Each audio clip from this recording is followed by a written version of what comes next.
Show me something completely retarded. I just realized something. I'm officially the blue-haired bisexual one in the friend group who lives off of coffee and black clothing. Close enough, welcome back, Benjamin Franklin. Bisexual, nah, you all by yourself. She can see John Cena, that blue hair is hanging off for dear life. 4 feet all sharp, nigga so sharp. I've never seen a human built like this mythical pool. Be honest, who hidden? Dude has every disability, goddamn. Hubble telescope missing their lenses. Are the friends in the room with us? Melody from Hunter x Hunter. Be honest, who hidden? The prescription is crazy. Prescription can see the surface of Mars and glaring details. Be honest, who hidden? Which Howard can respond. It's not. It is not that hard. I'm in debt. I'm obese. I'm addicted to anime porn. I live in my mom's basement. And I'm confused about what gender I am.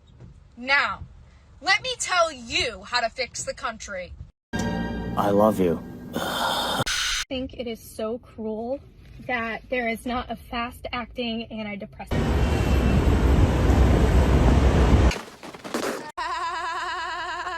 Nobody's above the law. We only have one system of law for everyone. Nothing about being an elected official gives you a license to commit crimes or a license to get away with it if you do. Why step up politically and defend a judge or a prosecutor? That's supposed to be a non-political part of our system. It's not like we didn't know it was going to be terrible. And it is terrible. He really did have a judge arrested today. Arresting a judge today. Are you kidding me? This guy is fucking stupid! You don't have to go to hell. You're in hell. This is hell. This is hell. This is hell. Because democracy basically means government by the people, of the people, for the people.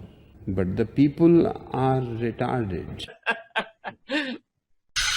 Then strangled them, and finally dismembered their bodies. Right. Then do Available. and homelessness and all that. And now, the voice you've been waiting for. There is a secret song at the center of the world, and its sound is like razors through flesh. I'm here to turn up the volume.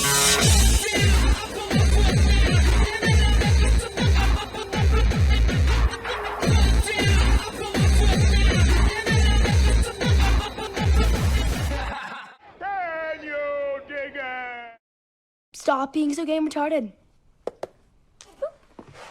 For roughly the first month of this new administration, seemed like they just came out of the gates swinging, attacking on all fronts. The momentum seemed really good. And then right around the 6-week mark, right about the time of those infamous Phase 1 releases, things just seemed to sputter out. And on a quick side note there, apparently the most famous of the Epstein accusers died a few days ago by suicide. Allegedly! Yeah, that totally makes sense, and I totally believe it. And it was about 1.5 years ago where another accuser, one who actually testified against Ghislaine Maxwell, well, she was found dead in a hotel room of an accidental overdose. Something that also happened to another accuser 6 years earlier, found dead in a hotel overdose, and also in West Palm Beach. But these are all just coincidences, and certainly not suspicious. But anyways, back to Pam Bondo, and thank you to whoever it was that suggested we start calling her Pam Bondo, because that's exactly what she seems to be doing. Damage control, simply becoming a more fuckable version of Bill Barr. And it'd probably be a good idea for people to start distinguishing that when we say we want fucking arrests, we're not talking about these piddly little low-level people. And don't get me wrong, I appreciate the arrest of the New Mexico judge and his wife for not only putting up a Venezuelan Tren de Aragua member in their house, but giving him access to guns. And the judge is like taking him out to the ranges to do training and shit. That was how he got caught, because some off-duty cops were like, what the fuck? Or the judge in Milwaukee that got arrested after, when she heard that ICE was there to detain somebody that was appearing before her, she snuck him and his defense attorney out the back door. And sadly, this mugshot that was making the rounds on the internet was fake, AI generated. The real mugshot was more, ugh. Then again, I do appreciate the fact that they are making some arrests, but for these low-level arrests that you're actually making, you need to be treating them the way you would non-governmental criminal organizations. You need to be offering them deals and saying, listen, if you can implicate somebody higher up on the food chain, you don't have to go to prison. And stop doing appearances on Fox News every goddamn day, acting like you're really accomplishing something. But it seems like that's been enough to lull some people back to sleep. And I'm reminded of a Thomas Jefferson quote. The price of freedom is eternal vigilance. There were people trying to find ways around the Constitution before the ink was dry. They've never stopped and they're never going to stop. So regardless of how things have even gone so far, we need to be always pushing harder. More. Fucking feed me, Seymour. I won't be satisfied until somewhere between a third to half the country drops a Biden bomb in their pants. Because the revelations are that shocking. And even then, more. The squeaky wheel gets the grease. And at the same time, I still do enjoy my cheap little thrills, like laughing at Nate Silver saying with a straight face that the most likely 2028 Democratic nominee is AOC. It's fun to laugh at that for a minute, and I know the perfect running mate she could pick. And when I first saw this, I thought, they don't really mean that. It's gotta be just trolling. Sort of like Trump now putting out merch for Trump 2028. People are going to be yapping and speculating no matter what, so why not have some fun with it, right? But then I started hearing a little scuttlebutt about how AOC was actually under investigation for those little town halls where she was instructing people how to evade ICE. That's illegal. What you're doing is illegal. So now I'm thinking propping her up as a possible presidential nominee in 28 could be a way of, if she does get indicted, saying, oh, they only did that because she's the political opponent for the next election. But ultimately none of that matters that much right now. I'm much more concerned with things like DHS Secretary Kristi Noem taking a break from pretending like she's Steven Seagal out here wearing a plate carrier and doing photo ops at ICE raids to start pushing the real ID bullshit. Real IDs make identification harder to forge, thwarting criminals and terrorists. And it seems like nobody on either side of the aisle wants to point out that no, it fucking doesn't. You acquire this real ID using the same documentation, completely forgeable shit like utility bills and bank statements, things that they don't actually check to see if they're legit. The only difference between this and your regular ass license is two things: the little gold fucking star on it, and the fact that your real ID becomes part of a federal database. So that if one day in the future the federal government decides they do want to have some kind of Chinese-style social credit score, this would be exactly how you would facilitate that. I'm sure that's just a coincidence and nothing to worry about. Or how about after all of that talk and even an executive order regarding the weaponization of government against people for political speech, turning around and saying, oh, well, unless it's anti-Semitic. And now you got the FBI raiding the houses of pro-Palestine college protesters in connection to vandalism. Since when did the feds raid people over fucking vandalism? And then at the end of the day, they didn't even arrest and charge anybody. They just detained them for hours and then confiscated a bunch of their electronic devices. Yeah, maybe I missed it, but I didn't notice Dan Bongino putting out a tweet bragging about this shit. And probably the one thing that pissed me off the most this past week was hearing Trump say this. We're doing them in full transparency. You know, when we did JFK, people were saying, oh, maybe it wasn't all, it was all. And people actually went up to the office and they looked at some things that were, you know, not really easily available, and they were amazed that we gave it all. And I don't know if it solved any problems for people. People still have questions one way or the other, but that I'm not. But 100% of all of these documents are being delivered. Pardon me, but that's bullshit. Yeah, if that was all the files, then I'm a fucking Keebler elf. They put out just enough to try to cover the asses of the CIA and FBI for spending 60 fucking years pretending like he wasn't on their radar at all and they had no idea who he was. They're now going, oh yeah, well we did know all about him and we're even opening his mail, until 6 weeks before the assassination we inexplicably stopped. But it was only because he was a turncoat who tried to be a defector to Russia. If that was true, why the hell would they need to keep that secret for 60 fucking years? Sorry, but nobody with even half a brain is gonna buy that that's all the files. So please, spare me the attempts at trying to blow smoke up our asses and tell us, oh, that was all of it. But one relatively brighter note is what I've been seeing out of HHS and RFK Jr. 6 days ago, they had a press conference on removing all the synthetic dyes from our food and drinks that are made from petroleum. Chemicals, man. They'll fuck you up. So when you look at these chemicals, you want those colors, most of which are not found in nature. That's how you can tell that they're petroleum-based.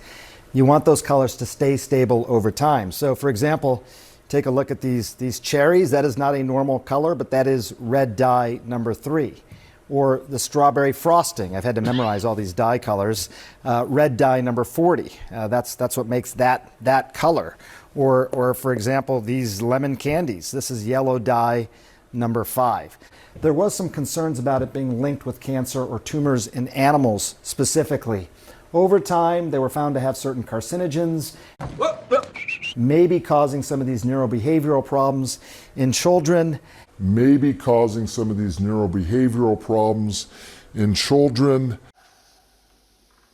Well, no shit. By the way, Wolf, if you look at Fruit Loops, for example, Fruit Loops here in the United States are made with these petroleum dyes, but in many countries around the world, they are not. So instead of using petroleum-based dyes, they'll use natural food colorings. They'll use carrot juice, they'll use blueberry juice, watermelon juice to try and accomplish the same thing. What did Captain say?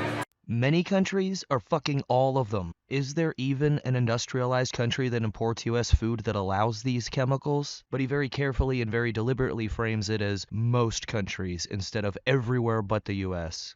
So what advice do you have for folks right now in dealing with this issue, Sanjay? You know, Wolf, I think the advice is probably don't eat so many of these kinds of foods. What an asshole! Let's get reaction now from former FDA Commissioner Dr. Robert Califf. Hi, Doctor. Thanks for coming on. Do you support this move? Well, I mean, it's good to be with you, first of all. And I don't really know if I support it or not, because we need to hear the details of exactly what's planned. I don't have any inside information. Uh-oh, retard alert! Retard alert! And he also had the recent announcement about how by September he'd have the full report out on what's causing the explosion in the rates of autism, as well as moving towards getting the hydrofluorosilicic acid that they pretend like is the same and just as good as calcium fluoride out of our drinking water. It seems like he's the one more than anybody else that's been firing on all cylinders. And I know he's also recently said that HHS is going to do its part to ban geoengineering, but it really shouldn't be left up to him. And I don't want to see some kind of bullshit bait and switch where you just go after these little mom and pop operations of cloud seeding to help farmers and then pretend like you're addressing the problem. I'm talking about these big motherfuckers that lay down line after line in the sky, and magically when you look it up on Flight Radar 24, they don't show up. And you know what that means. And you know what that means, right? Well, just try doing an internet search on which aircraft are allowed to operate in U.S. airspace without their transponders on. And last week, the British government announced that they're going to start doing experiments to dim the sun. Fuck me gently with the chainsaw. Something that's been talked about sporadically here and there for years now, but now they have approval, and within weeks, they're going to start doing experiments to reflect sunlight away from the Earth. How are they going to do this? Oh, stratospheric aerosol injection. Where have I heard of that before? One that has gained my personal attention is stratospheric aerosol injection.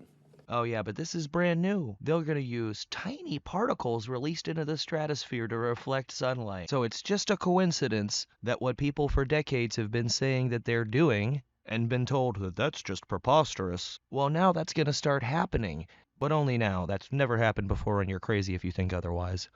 And probably my favorite part was at the end when they start talking about how, oh, well, there's research published that suggests that if we suddenly stop artificially cooling the Earth, it could destroy our planet. And while I certainly can't prove it, it's my own personal belief that what they have been spraying, it hasn't been to reflect sunlight and cool the Earth and mitigate climate change. If they can do that, wouldn't they also be able to spray things that concentrate sunlight and increase the heat? Oh, but they would never do that, right?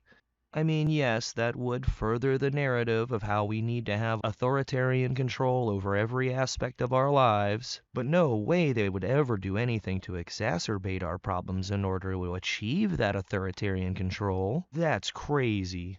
And I also briefly wanted to mention Pope Francis's funeral. And I know what you're probably thinking. I don't give a fuck. I only really mention it because of the little sit-down that Trump had with Zelensky. And hopefully what he was telling him was, look, I know you keep saying you want these guarantees. Well, here's a guarantee for you. If you don't make this deal that we're offering you, I can guarantee you're going to get completely fucked. Proper fucked. What, do you want to end up like Gaddafi?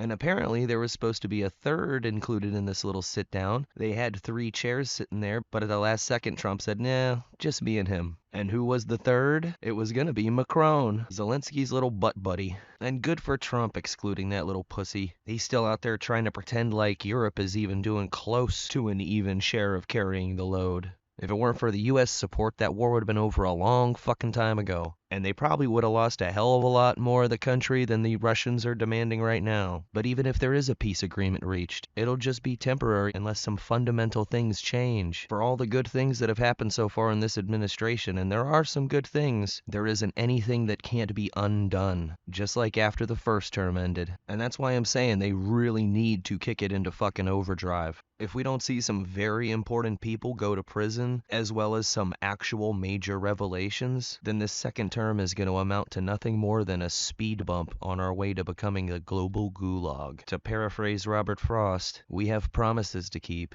and miles to go before we sleep. Sláinte.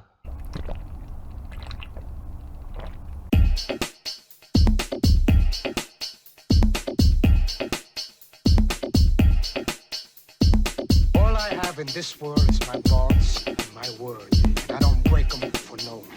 You understand? So say good night to the bad guy. So say good night to the bad guy. So say good night to the bad guy.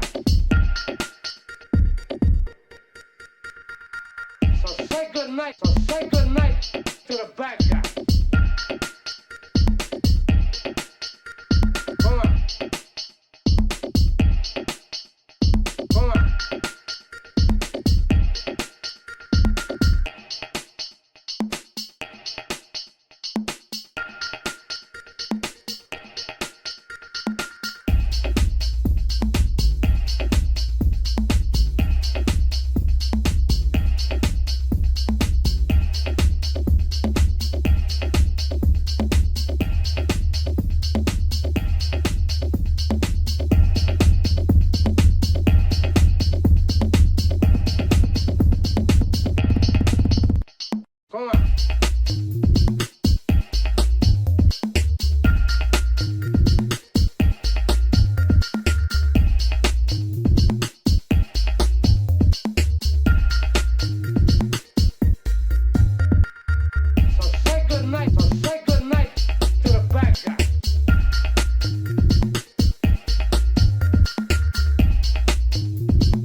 you now.